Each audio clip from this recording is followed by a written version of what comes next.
The rain drummed against the cracked plastic shelter like distant gunfire, each drop exploding into 1,000 smaller fragments that caught the amber glow of the streetlight. Commander Evelyn Ghost Kerensky pulled her worn leather jacket tighter, the familiar weight of her dog tags settling against her chest beneath layers of civilian clothing. The 11:47 p.m. bus to downtown Seattle was running late again, but time had lost meaning for her months ago. She watched her reflection fragment in the puddles forming at her feet, each ripple distorting the face that had once commanded respect in cockpits from the Persian Gulf to the South China Sea. The approaching headlights cut through the rain-soaked darkness, but something was wrong. Too bright, too deliberate. The vehicle slowed with military precision, and Ghost's hand instinctively moved to where her sidearm would have been, muscle memory from 15 years of combat flights still firing through neural pathways that civilian life hadn't quite rewired. The black Suburban's windows were tinted darker than regulation, but she could see the shadows of at least 4 figures inside. When the rear door opened, she expected trouble. What she didn't expect was the crisp salute from a man whose face bore the weathered confidence of someone who'd seen action in places that didn't exist on any official map. His tactical vest carried the scars of real operations, and the way he held his shoulders spoke of underwater demolitions training and midnight insertions behind enemy lines. Commander Kerensky, his voice carried the authority of someone accustomed to being obeyed without question. Lieutenant Commander Marcus Thorne, SEAL Team 7, we need to talk. Ghost's eyes narrowed, scanning the vehicle's tactical modifications and the barely concealed weapons of the other 3 operators. These weren't recruiters or military police conducting a welfare check. The radio chatter bleeding through their earpieces spoke of active operations and real-time intelligence. Whatever brought them to this forgotten bus stop in the rain had nothing to do with her discharge papers or the psychiatric evaluations that had grounded her. "I don't know what you think you know about me," she said, her voice steady despite the adrenaline beginning to flood her system, "but I'm not active duty anymore." Thorne stepped closer, water streaming off his tactical gear. "Ma'am, with respect, you've never stopped being active duty, not in the ways that matter." He held up a tablet displaying satellite imagery that made Ghost's blood run cold. She recognized those coordinates, that terrain, the distinctive geological formations that had haunted her dreams for 8 months. "We've got a situation that requires your particular expertise. And before you say no, you should know that every pilot we've sent into that airspace has either turned back or—" He paused, letting the weight of unfinished sentences hang in the rain-soaked air. "Or what?" Ghost asked, though she already knew the answer. She'd been the last person to successfully navigate those mountains and return to tell about it. The sleek V-22 Osprey materialized from the storm clouds like a mechanical angel of war, its twin rotors carving through the rain-heavy air with the distinctive wop-wop-wop that every military aviator recognized as the sound of salvation or doom, depending on whose aircraft it was. The aircraft's approach was flawless, a controlled descent that spoke of a pilot who'd logged serious hours in hostile environments. Ghost watched through the Suburban's rain-streaked windows as the Osprey touched down in the abandoned parking lot across from the bus stop, its landing lights cutting through the darkness like surgical lasers. "That's our ride," Thorne said, his tone suggesting this had always been inevitable.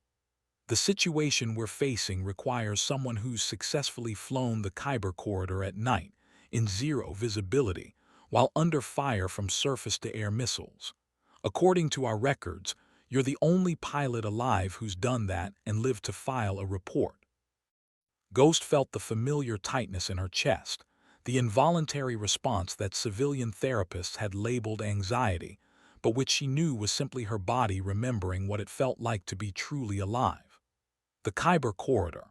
8 months ago, she'd threading through those mountain passes in an experimental stealth fighter, delivering a payload that officially didn't exist to coordinates that weren't supposed to be there. The mission had been classified beyond black, buried so deep that even she wasn't certain what she'd actually accomplished. The payload you delivered, Thorne continued, reading her expression with the precision of someone trained to extract information from reluctant sources. It wasn't destroyed. Intelligence suggests it was captured, reverse-engineered, and is now being used to develop weapons systems that could shift the global balance of power. We have a narrow window to retrieve or neutralize it before it disappears forever. The Osprey's engine cycled down to idle, but Ghost could hear the pilot maintaining ready-for-immediate departure power settings. These operators weren't planning to take no for an answer, and the timeline they were working under clearly measured in hours rather than days. She studied Thorne's face, noting the slight tension around his eyes that suggested he was operating under pressure from commanders several pay grades above his own. "What makes you think I'll succeed where your other pilots failed?" Ghost asked, though she was already calculating flight times and wondering what aircraft they'd expect her to fly into whatever hell they were describing. "Because," Thorne said, his voice dropping to nearly a whisper, "last time you flew that corridor with a damaged navigation system, a compromised radio, and half your flight controls shot away. And you still completed the mission." The weight of her own legend settled around her shoulders like an old flight suit. Ghost climbed into the Osprey's cargo bay, nodding immediately that this wasn't a standard military transport. The interior had been modified for rapid insertion operations, with additional armor plating and electronic countermeasures that hummed with barely contained power. The four SEALs moved with the fluid coordination of a team that had operated together through enough firefights to develop an almost telepathic awareness of each other's positions and intentions. Their gear spoke of recent combat deployments, and the way they checked their weapons suggested they expected to use them before this operation concluded. The pilot, a weathered chief warrant officer whose face bore the 1,000-yard stare of someone who'd flown too many night insertions into hostile territory, acknowledged her with a professional nod. His hands moved across the controls with the unconscious precision of a master craftsman, and Ghost noted the slight modifications to the flight controls that indicated this aircraft had seen action in places where standard Ospreys couldn't operate. The navigation system displayed classified frequencies and military grid coordinates that painted a picture of an operation extending far beyond simple search and recovery. As the Osprey lifted off, Seattle's lights falling away beneath them like dying stars, Thorne handed Ghost a sealed folder marked with classification levels she hadn't seen since her Black Ops days. The mission briefing photographs showed terrain that had changed dramatically since her last flight through the region. What had once been barren mountain passes now showed signs of significant construction, industrial development that couldn't be explained by any legitimate mining or infrastructure projects. "The facility they've built," Thorne explained over the aircraft's engine noise, "it's not showing up on any satellite imagery older than 6 weeks.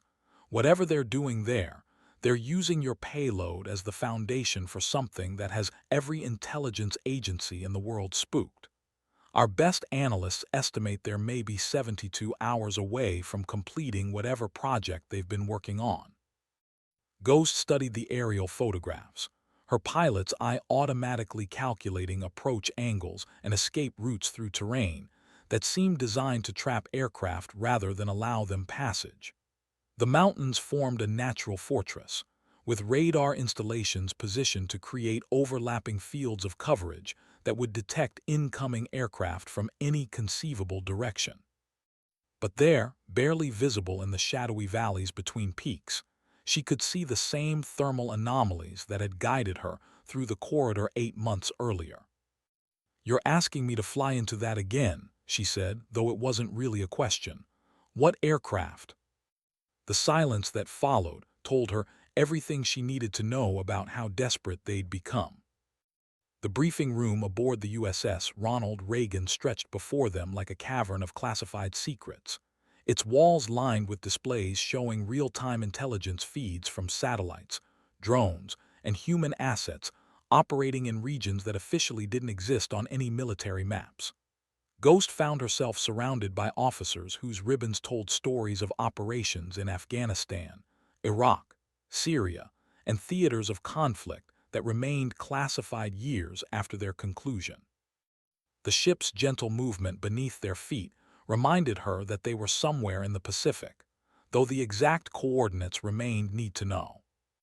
Admiral Rebecca Torres commanded the room with the quiet authority of someone who'd risen through ranks in an era when female officers had to be twice as competent to earn half the respect. Her silver hair was pulled back in a regulation bun that hadn't changed style in 20 years, and her eyes held the weight of decisions that had sent young Americans into harm's way across 3 decades of global conflict. When she spoke, the room's ambient noise seemed to fade into respectful silence. "Commander Kerensky," the Admiral's voice carried across the briefing room like a blade cutting through steel, "your psychological evaluation recommends against returning you to active flight status. The report uses words like traumatic stress response and survivor guilt to describe your current mental state. Under normal circumstances, I wouldn't consider overriding those recommendations." Ghost felt the familiar burn of shame and anger mixing in her chest, the same toxic combination that had driven her to that bus stop in Seattle, waiting for transportation to another dead-end civilian job interview. She'd spent 8 months convincing herself that she was better off outside the military, that the nightmares and hypervigilance were signs that she needed to build a normal life. But sitting in this briefing room, surrounded by the tools and language of her true profession, she felt something she hadn't experienced since her discharge: purpose. "However," Admiral Torres continued, her tone shifting slightly, "these are not normal circumstances. The intelligence we've gathered suggests that whatever technology was contained in your original payload has been weaponized in ways that could fundamentally alter the global balance of power. We're looking at potential threats to homeland security that make nuclear proliferation look manageable." The main display screen flickered to life, showing satellite imagery of a facility that seemed to emerge from the mountain itself like some kind of technological fungus. The construction was sophisticated, with underground complexes that extended deep into the bedrock and defensive positions that had been designed by someone with intimate knowledge of American military capabilities.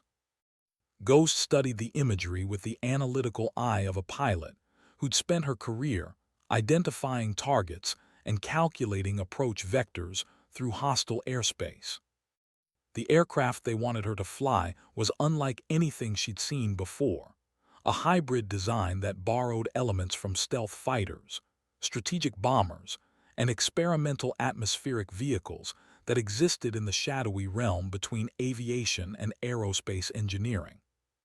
The briefing documents described capabilities that pushed the boundaries of physics and aerodynamics, technologies that had been developed in the black budget programs that operated beyond congressional oversight or public accountability.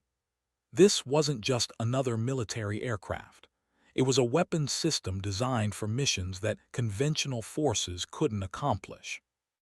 Ghost realized that her previous flight through the Khyber Corridor hadn't been a simple delivery mission. She'd been field testing technologies that would later be incorporated into this hybrid aircraft, and her successful navigation of that impossible terrain had provided the data necessary to complete its development. Every moment of terror, every split-second decision that had kept her alive through that nightmarish flight, had been feeding information into systems that were now asking her to risk her life again. "What you're really asking," Ghost said, her voice cutting through the Admiral's technical explanations like a knife through silk, "is whether I'm willing to be your test pilot again. Whether I'm willing to take an experimental aircraft into terrain that's already killed your other pilots, carrying weapons that may or may not function as designed, against an enemy that's had 8 months to study my previous flight patterns and develop countermeasures." Admiral Torres leaned forward, her hands clasped on the polished table surface. "I'm asking whether you're willing to finish what you started, whether you're willing to take responsibility for the technology you delivered and for what it's become in the wrong hands." The weight of that responsibility settled on Ghost's shoulders like a flight suit made of lead. She thought about the bus stop, about the civilian interviews, and the well-meaning therapists who tried to help her adjust to a world where her skills were not only unnecessary but actively discouraged. She thought about the nightmares that woke her every night at 3:47 hours, always the same time, always with the memory of surface-to-air missiles exploding around her aircraft like deadly fireworks. But mostly, she thought about the payload she'd delivered and what it might become in the hands of people who didn't share American values or constitutional limitations on the use of force against civilian populations. The technology she'd risked everything to deliver had been designed as a defensive system, a way to protect American interests without putting soldiers in harm's way.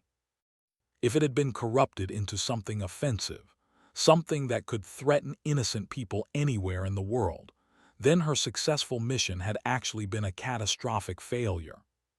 "Show me the aircraft specifications," she said, and felt the room's atmosphere shift as career military officers realized they were no longer trying to convince a reluctant civilian to accept a dangerous assignment. They were now coordinating with a combat pilot who'd already decided to return to war.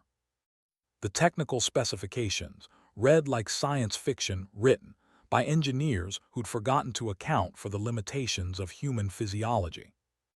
The aircraft designated X-47 Valkyrie incorporated stealth technologies that rendered it virtually invisible to conventional radar systems. Propulsion systems that operated on principles Ghost had thought were still theoretical, and weapons platforms that could engage targets from distances measured in hundreds of miles rather than visual range. The flight controls had been designed around her specific neural response patterns, her reaction times, and her documented decision-making processes under extreme stress. "You built this aircraft for me specifically," Ghost realized, her voice carrying a mixture of awe and horror. "Every specification, every system, every control input has been tailored to my physiological and psychological profile. This isn't just a stealth fighter. It's a weapons system designed around a single pilot." Colonel James Reed, the project's senior engineer, nodded with the enthusiasm of a scientist discussing his life's work. "We analyzed every microsecond of telemetry from your Khyber corridor flight. Your heart rate variability, your eye movement patterns, your reaction times under different stress conditions. The Valkyrie's artificial intelligence systems have been programmed to anticipate your decisions and optimize aircraft performance based on your specific piloting style." Ghost studied the cockpit layout displayed on the briefing room's main screen, noting how the controls had been positioned to match her arm length, her preferred visual scanning patterns, and even her tendency to fly with slightly more right rudder input than standard training protocols recommended. It was simultaneously the most sophisticated aircraft ever developed and the most personalized weapon system in human history. They hadn't just built a stealth fighter, they'd built her stealth fighter. "The targeting systems," Reed continued, his voice dropping to the reverential tone of someone discussing classified technologies, "they don't just identify enemy aircraft or ground installations. They analyze pilot behavior patterns, predict evasive maneuvers, and calculate optimal engagement strategies based on psychological profiles of enemy pilots. The Valkyrie doesn't just see enemy aircraft, it understands how enemy pilots think." The implications sent a chill through Ghost that had nothing to do with the ship's air conditioning. She'd spent her career in aircraft that extended her capabilities, machines that responded to her commands and amplified her skills. The Valkyrie represented something fundamentally different, an aircraft that thought alongside her, that anticipated her decisions and potentially influenced them. The line between pilot and machine had been blurred beyond recognition. But as she studied the tactical advantages such integration would provide, she began to understand why every other pilot had failed to navigate the corridor successfully. They'd been flying aircraft designed for her, systems that expected her specific responses and decision-making patterns. In the hands of any other pilot, the Valkyrie's advanced systems would be a liability rather than an asset. The hangar bay doors of the USS Ronald Reagan opened like the mouth of some massive steel beast, revealing the storm-tossed Pacific stretching endlessly toward a horizon lost in rain and darkness. The X-47 Valkyrie sat secured in the center of the hangar like a technological predator, its angular surfaces absorbing light rather than reflecting it, creating an optical illusion that made it difficult to determine exactly where the aircraft ended and the shadows began. Ghost approached the stealth fighter with the careful reverence of someone who understood that she was looking at the future of aerial warfare. The aircraft's dimensions defied easy categorization. Too large to be a traditional fighter, too small to be classified as a bomber, the Valkyrie existed in the gray area between roles that had defined military aviation since the Wright brothers first took to the skis. Its wings swept back at angles that seemed to violate aerodynamic principles, while its fuselage incorporated curves and surfaces that had been calculated by computers modeling airflow patterns invisible to human perception. The entire aircraft seemed to exist in a state of controlled impossibility. "She's powered by a hybrid propulsion system," Reed explained, his voice carrying the pride of an engineer who'd spent 5 years solving problems that most experts had considered insurmountable. Conventional jet engines for standard flight operations, but with plasma-assisted thrust vectoring that provides maneuverability characteristics beyond anything currently deployed by any nation. The power output can be modulated to match the acoustic signature of conventional aircraft, making her effectively invisible to both radar and audio detection methods. Ghost's hands moved across the Valkyrie's surface, feeling the subtle texture of stealth coating materials that had been engineered at the molecular level. The aircraft's skin was warm to the touch, a byproduct of the electromagnetic systems that continuously analyzed and adapted to changing environmental conditions. Every surface had been optimized not just for stealth characteristics, but for psychological impact on enemy pilots who might catch a glimpse of something that their instruments insisted wasn't there. The cockpit access ladder extended automatically as she approached, responding to biometric sensors that had apparently been programmed with her physical characteristics. The interior represented a complete reimagining of pilot aircraft interface design, with holographic displays replacing traditional instruments and neural interface technologies that would allow direct communication between her thoughts and the aircraft's systems. The seat had been molded to her exact body dimensions, with pressure points designed to enhance circulation during extended high-G maneuvers. "The neural interface," Reed continued, his voice taking on the cautious tone of someone discussing experimental technology, "it doesn't just read your intentions, it learns from them. Each flight provides additional data that allows the aircraft to better anticipate your decisions and optimize performance accordingly. After enough flight time, the distinction between pilot and aircraft becomes—" He paused, searching for appropriate terminology. "Irrelevant," Ghost finished, understanding immediately the implications of what they were asking her to do. They weren't just asking her to fly an experimental aircraft into hostile territory. They were asking her to merge her consciousness with a machine designed to kill with unprecedented efficiency. As she settled into the pilot's seat, feeling the neural interface systems beginning to map her brain patterns, Ghost realized that her discharge from active duty had never been about psychological unfitness. It had been about preparing her for this moment, this mission, this aircraft that had been built around her like a second skin. The Valkyrie's engines spun up with a whisper rather than a roar, their sound dampened by technologies that made the aircraft acoustically invisible to ground-based listening posts. Ghost felt the familiar weight of responsibility settling onto her shoulders as systems came online around her, displays materializing in the air before her eyes with information densities that would have overwhelmed conventional pilots. The neural interface created a strange sensation of expansion, as though her consciousness was flowing into the aircraft's systems and becoming something larger than her individual mind. Ghost, this is Reagan Tower. The voice in her headset carried the crisp professionalism of a controller who'd guided thousands of aircraft through high-stress operations. Weather conditions are marginal, with active storm systems along your planned route. Recommend delaying launch until visibility improves. Tower Ghost, she replied, her voice steady despite the adrenaline surging through her system. Weather conditions are within acceptable parameters for this aircraft's capabilities. Request clearance for immediate departure. The words felt strange in her mouth, formal military communications after months of civilian small talk and job interviews. The Valkyrie responded to her thoughts as much as her physical controls, accelerating down the carrier's deck with supernatural smoothness. The moment of launch felt different from every other aircraft she'd flown, as though gravity was negotiable rather than absolute. The stealth fighter climbed into the storm clouds with an eagerness that bordered on aggression, its systems automatically adjusting for wind shear and turbulence in ways that kept the ride unnaturally stable.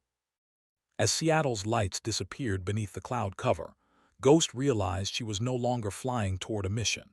She was flying toward a reckoning with the consequences of her previous success, and with technologies that might fundamentally change what it meant to be human in an age of thinking weapons. The Valkyrie's neural interface whispered suggestions directly into her consciousness, tactical recommendations that appeared in her mind, without passing through her ears or eyes. For the first time in 8 months, Commander Evelyn Ghost Kerensky felt like herself again. But as the aircraft's artificial intelligence began learning her thought patterns, she wondered whether herself was something she'd still recognize when this mission ended. The distinction between human intuition and machine calculation was blurring with each passing mile, and the person who eventually returned to the Reagan might be fundamentally different from the woman who'd left. The flight across the Pacific stretched through 11 hours of darkness, the Valkyrie maintaining a cruising altitude that kept it above commercial air traffic, while remaining below the operational ceiling of most military radar systems.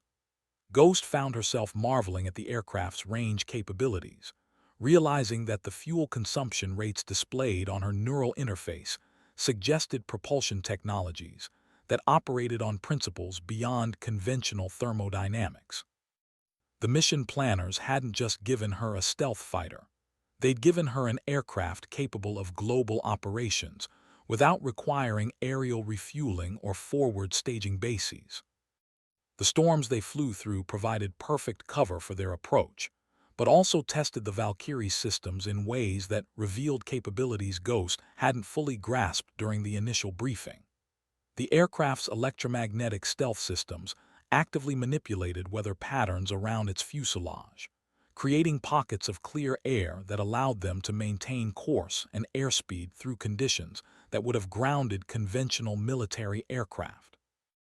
Lightning strikes passed harmlessly around the Valkyrie's hull, redirected by field generators that treated electrical storms like minor inconveniences. Ghost, this is Providence Base. A new voice entered her headset, the transmission encrypted through so many layers of security that the words seemed to materialize directly in her consciousness. You are now entering classified airspace. Maintain current heading and altitude.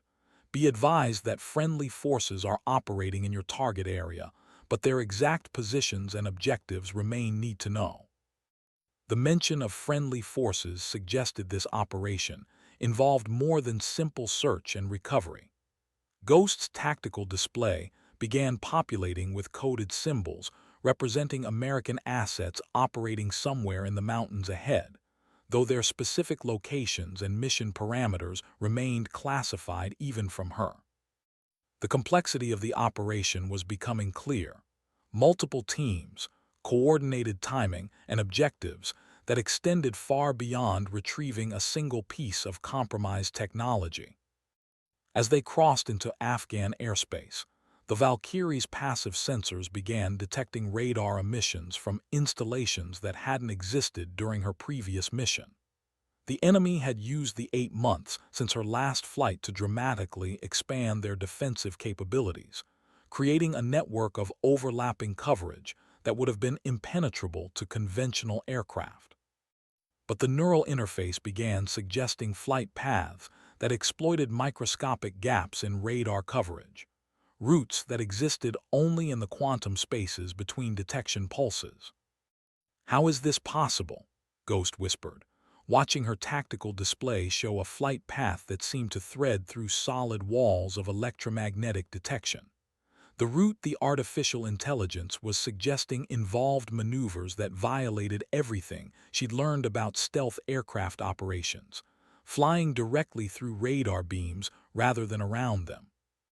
"The Valkyrie stealth systems don't just avoid detection," came Reed's voice through the encrypted channel. "They actively manipulate the electromagnetic spectrum around the aircraft. Enemy radar operators see exactly what we want them to see, which is usually nothing, but can be modified to show false targets or signatures from different aircraft entirely."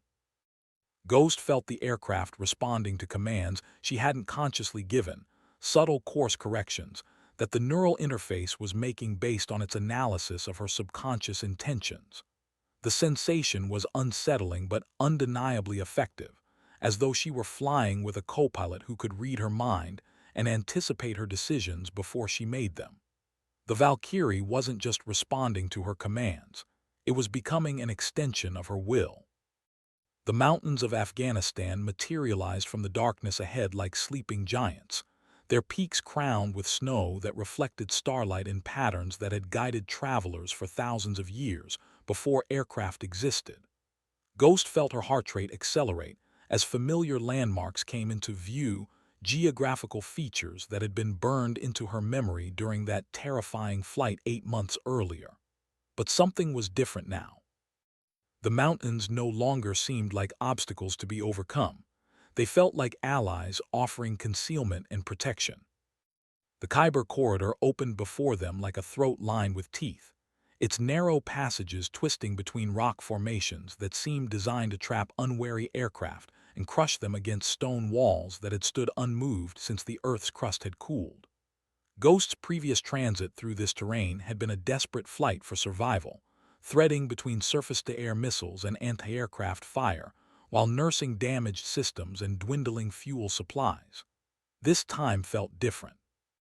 The Valkyrie moved through the mountain passes like water flowing through carefully designed channels, its systems automatically compensating for wind shear and downdrafts that would have torn conventional aircraft apart. Ghost, Providence Base. The encrypted communications carried an urgency that suggested the operational timeline was accelerating. "Intelligence indicates increased enemy activity in your target area. Multiple aircraft detected launching from airfields near the facility. Your window for undetected approach is closing rapidly." The neural interface immediately began calculating intercept courses and engagement probabilities, flooding Ghost's consciousness with tactical options that ranged from evasion to direct confrontation. The artificial intelligence was recommending attack profiles that would eliminate enemy aircraft before they could threaten the mission, but Ghost hesitated. Engaging enemy fighters would announce their presence and potentially compromise whatever other operations were occurring in the area. "Providence Base, Ghost," she replied, her voice steady despite the combat calculations flowing through her augmented awareness. "Requesting updated intelligence on friendly force positions before engaging enemy aircraft. I don't want to accidentally target our own people." The pause that followed suggested her request had touched on operational security concerns that extended beyond her clearance level. When the response finally came, it carried the weight of decisions being made in real time by commanders who were balancing multiple objectives against an evolving tactical situation. "Ghost, be advised that friendly forces are conducting simultaneous operations against ground targets in your operational area. Enemy aircraft are likely responding to those operations rather than your presence. Maintain stealth profile and continue to primary objective. Engagement authorization will be provided if enemy aircraft pose direct threat to your mission." As the first enemy fighters appeared on her passive sensors, Ghost realized that her mission had become part of something much larger than retrieving stolen technology. The Americans were conducting coordinated operations against the entire facility, using her stealth approach as one element of a comprehensive assault designed to eliminate the threat permanently. The enemy fighters moved through the mountain passes with deadly precision, their formation patterns indicating pilots with extensive experience in mountainous terrain operations. Ghost watched their approach vectors on her tactical display, noting that their search patterns suggested they were looking for something specific rather than conducting routine patrols. The neural interface began analyzing their flight characteristics, building tactical profiles that would allow optimal engagement if combat became necessary. Multiple bogies, bearing 270, Angels 15, Ghost reported, using the standardized terminology that had served combat pilots for decades. Their flying search patterns consistent with looking for low-altitude penetration aircraft. Recommend I maintain current course and let them pass without engagement. But even as she spoke, the enemy fighters adjusted their search patterns in ways that suggested they had some awareness of her presence. Not direct detection, but the kind of tactical intuition that experienced pilots developed after enough combat missions.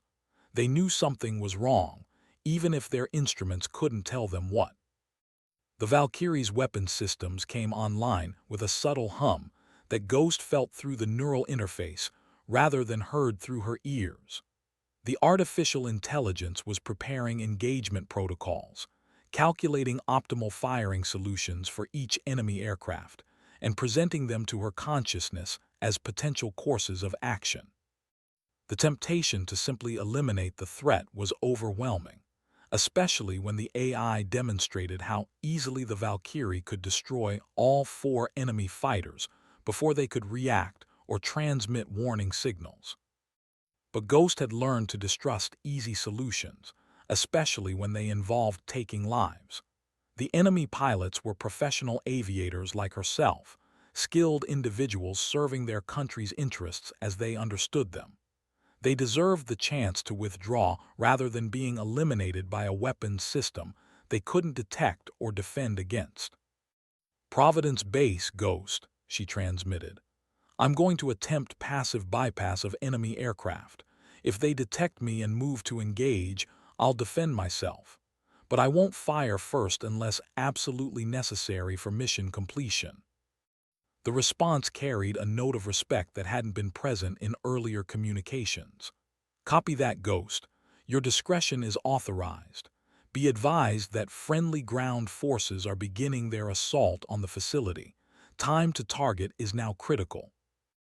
As the enemy fighters passed beneath her, their pilots unaware that death had flown directly over them, Ghost felt the weight of decisions that could reshape the balance of power in Central Asia. The technology she delivered 8 months ago had been intended to protect American interests through surgical precision rather than massive firepower. But in the wrong hands, those same capabilities could be used to threaten civilian populations or destabilize regional governments that relied on American military support. The facility materialized from the mountain darkness like a technological cancer, its structures carved directly into the living rock and concealed beneath camouflage that would have been invisible to conventional reconnaissance. But the Valkyrie's sensors penetrated the deception with ease, revealing underground complexes that extended deep into the mountain's core and defensive positions that had been prepared by engineers who understood American military doctrine and capabilities. This wasn't just a research facility. It was a fortress designed specifically to resist American assault.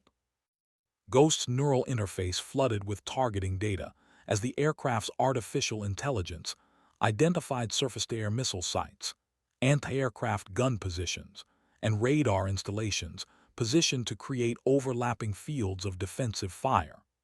The enemy had learned from her previous penetration of their airspace, and they'd spent 8 months preparing countermeasures designed specifically to prevent another stealth aircraft from reaching their facility. But they'd made one critical miscalculation. They prepared to defend against the aircraft she'd flown 8 months ago, not the hybrid system that had been designed around her experience. "Ghost, this is actual," Admiral Tor's voice carried across thousands of miles with crystalline clarity. "Ground teams are in position. Your mission parameters are simple: penetrate the facility, locate the stolen technology, and either retrieve it or ensure its complete destruction. Rules of engagement are weapons-free. You are authorized to use any force necessary to complete this mission." The weight of those words settled into Ghost's consciousness like stones dropping into deep water. Weapons-free meant no restrictions on collateral damage, no concerns about proportional response, no requirement to minimize destruction. The Admiral was giving her carte blanche to wage war against an enemy installation with weapons that could level city blocks with surgical precision. As she began her final approach toward the target, Ghost realized that this mission would define not just her own legacy, but the future role of artificial intelligence in warfare. The Valkyrie represented a fundamental shift in how humans and machines would fight together, and the success or failure of this operation would determine whether such technologies were developed further or abandoned as too dangerous for deployment. The facility's defensive systems activated the moment her aircraft crossed an invisible perimeter, filling the air with surface-to-air missiles and tracer fire that created a deadly light show against the mountain walls. But the Valkyrie moved through the defensive fire like smoke through wind, its propulsion systems generating thrust vectors that seemed to defy physics, while its stealth systems made it impossible for enemy gunners to maintain target locks. Ghost felt herself becoming something more than human, as the neural interface merged her consciousness with the aircraft's artificial intelligence, creating a hybrid awareness that processed tactical information at superhuman speeds, while retaining the intuitive decision-making abilities that had kept her alive through years of combat operations. The primary target structure emerged from concealment as Ghost's approach triggered automated defensive protocols, revealing blast doors designed to protect whatever lay within from even direct nuclear strikes. The stolen technology wasn't just housed within the facility. It had become an integral part of defensive systems that could potentially resist conventional assault indefinitely. Ghost realized that destroying the target would require more than simply dropping bombs on hardened structures. She would need to penetrate the facility itself and eliminate the technology from within. Ghost, Providence Base. The transmission carried new urgency as ground-based intelligence updated the tactical situation in real time.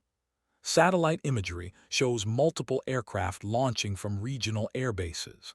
Enemy response time is approximately 12 minutes before you'll be facing overwhelming numbers. Whatever you're going to do, it needs to happen now. The Valkyrie's artificial intelligence immediately began calculating engagement probabilities against the incoming threats, presenting Ghost with scenarios that ranged from tactical withdrawal to sustained air-to-air combat against numerically superior forces. But every calculation reached the same conclusion. Successful mission completion required penetrating the facility before enemy reinforcements arrived, which meant abandoning conventional attack profiles in favor of something no pilot had ever attempted. "I'm going in," Ghost announced, her voice carrying the calm finality of someone who'd accepted that survival was now secondary to mission completion. The neural interface responded to her decision by flooding her consciousness with building schematics, structural analysis, and penetration routes that would allow her to fly the Valkyrie directly into the facility's interior spaces. As she began her descent toward the target, Ghost felt the artificial intelligence merging more completely with her consciousness, their combined awareness expanding to process information, flows that no individual human mind could comprehend. She was no longer just flying an aircraft. She was becoming something new, something that existed at the intersection of human intuition and machine precision. The blast doors opened before her like the gates of hell, revealing underground chambers large enough to house aircraft carrier flight decks.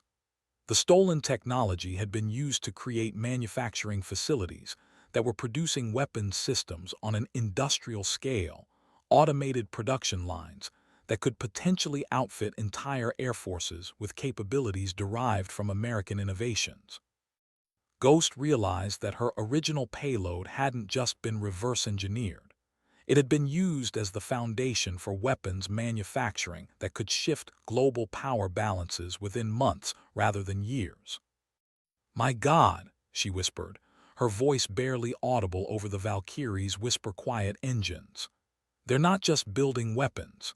They're building the infrastructure to arm every enemy of the United States with technology that we developed." The facility's interior defenses activated as her aircraft penetrated the outer chambers, filling the air with directed energy weapons that created geometric patterns of destruction designed to eliminate any intrusion. But the Valkyrie moved through the defensive grid like a ghost passing through walls, its systems analyzing and countering each weapon system faster than human reflexes could process the threats. Ghost found herself flying through underground chambers that seemed to stretch for miles, following corridors carved from living rock and lined with technologies that represented decades of research and development. The stolen payload had become the seed for innovations that pushed the boundaries of what she'd thought was possible, and the implications for global security were staggering. Deep within the facility's core, she located the source of the threat, a manufacturing complex producing aircraft that incorporated her stolen technology with design principles that seemed almost alien in their sophistication. The hybrid systems combined stealth capabilities with weapons platforms that could potentially overwhelm American defensive systems through sheer technological superiority rather than numerical advantage.